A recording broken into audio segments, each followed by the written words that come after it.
أعزائنا متتبعي قناتنا، أسعد الله صباحكم، أهلا وسهلا ومرحبا بكم في هذا الموعد الإخباري الجديد وجمعتكم مباركة. تقبل الله منا ومنكم صالح الأعمال. في خبر جديد، للأسف جرائم القتل التي في تواصل مستمر بعد انعدام الضمائر والخوف من الله وقلة الرقابة. ضحية جديدة وللأسف ينحدر من ولاية شلف.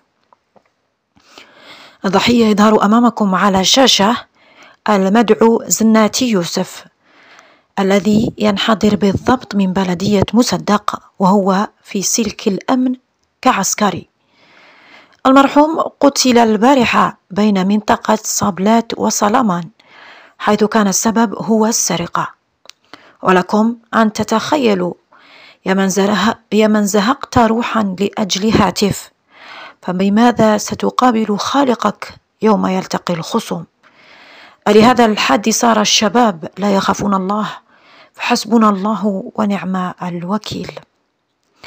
للأسف المرحوم تعرض لعدة طعنات بالخنجر أردته قتيلا في عين المكان، حيث أن الطعنات كانت قاتلة ولم يتحمل ولم يقاوم ليفقد روحه بعد دقائق. إنا لله وإنا إليه راجعون.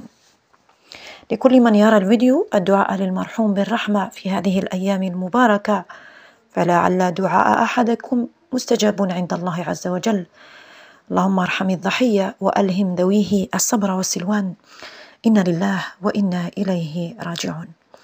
أعزائي المشاهدين، ما تعليقكم حول هذه الجرائم التي انتشرت في الأحياء؟ فلماذا يعود السبب؟ وهل هذا سببه المخدرات؟ ربما لكم أن تتركوا لنا تعليقاتكم، ولا تنسوا الاشتراك في القناة وتفعيل جرس المشاهدة والإعجاب بالفيديو خاصة ليصلكم جديدنا كل يوم. في الآخر كالعادة صلاة وسلام على حبيبنا المصطفى عليه خير الصلاة وأزكى السلام. أحبكم في الله. اللهم اشف مرضانا وارحم موتانا. إلى اللقاء.